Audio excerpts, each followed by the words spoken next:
easy go.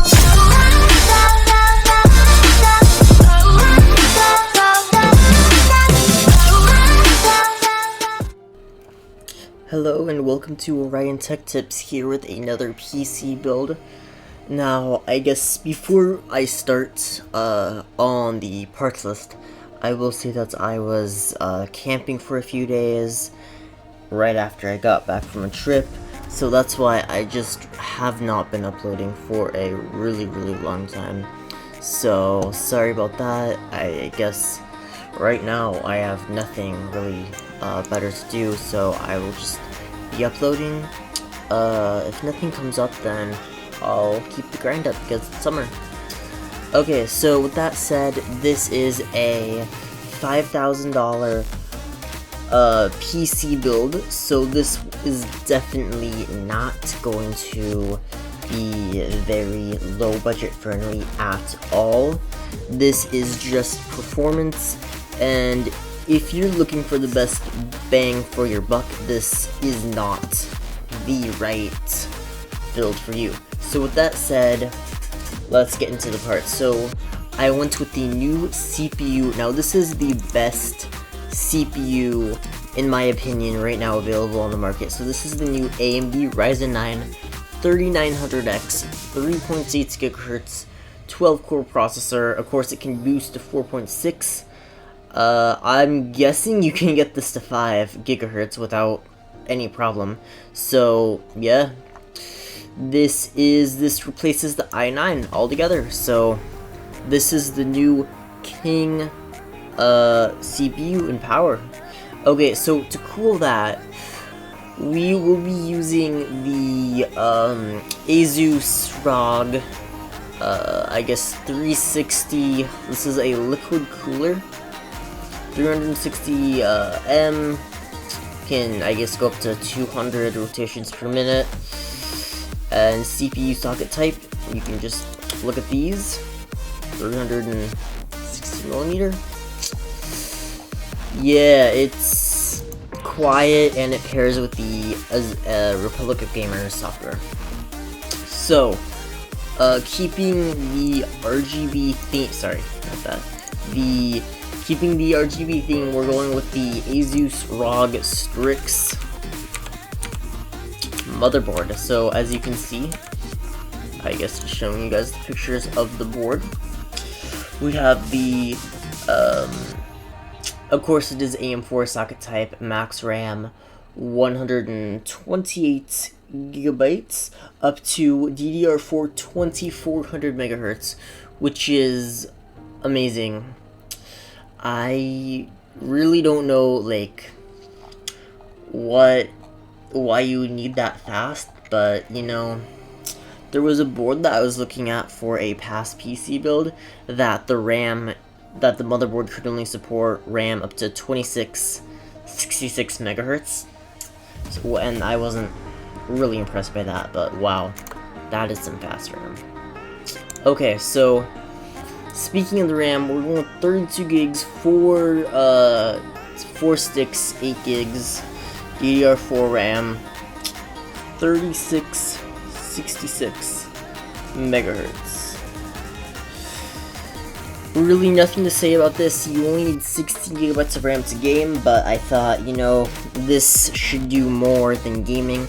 I have 32 gigabytes of RAM in my system, and I use it. I use all the 32 for editing this video, for streaming, and then of course there's modding if you guys do that. Okay, for storage, for mass storage, we have the Western Digital Black 4 terabytes, 3.5, 7200 RPM is as fast as the mainstream consumer hard drive gets. Yeah, that's about it. And then that's like your bulk storage. If you need more, you can always add more storage.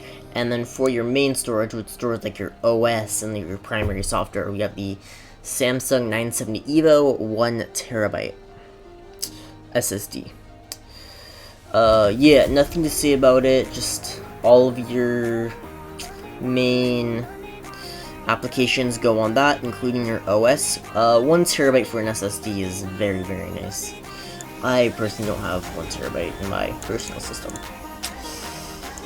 Okay, so manufacture, yeah, all the technical specs. I'm leaving a link to all these, so yeah, check the description. All right. So for the video card, we have two Asus GeForce RTX 2080 Ti's. These are 11 gigs GDDR6, core clock 1350, boost clock 1665. Of course, these do TDP 250 watt. If you're curious about more, everything is in the description. I already said that. Okay. Now with the case, I went with the Corsair. I am not going to try to pronounce that, but the 500D RGB SE ATX mid-tower case. As you can see, this case looks absolutely stunning. We have the rubber in there. Very, very nice. Very nice cable management.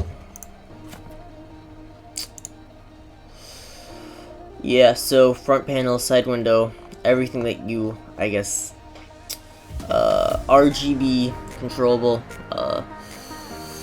Yeah, I don't really know what to say about that.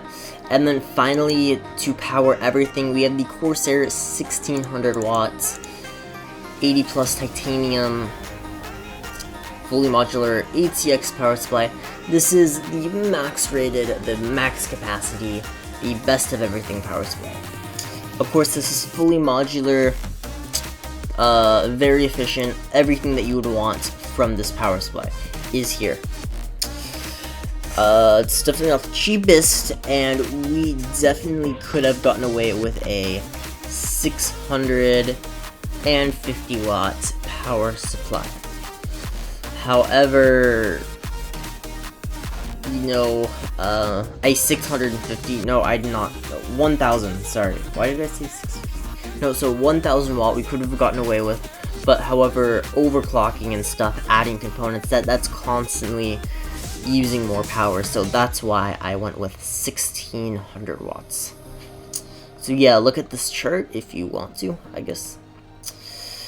And yeah, total price comes out to, I guess, about $4,831 is the total, including savings. And without savings, we are looking at about $4,940. So just about $5,000 for this PC. So that will do it for the build. But I do want to talk about one thing. This PC build, we're just looking at the list and I'm just reading the parts off. If you guys don't, like, I did a $200, well, wait, no, $1,500 was my last one. If you guys do want to see a cheap PC build, then let me know, but yeah. So I put some gaming overlay over that. So if you want to see that again, let me know. If you like this, let me know. If I don't get like any suggestions, I just keep doing these. That's just what I do. So yeah, I will, I guess be back with another video really soon. I will not take another long break like I did. Anything else to say? No, make sure to follow my social medias. They will be in the description if you're interested in this build. The link will also be in the description. With that said, thank you and peace out.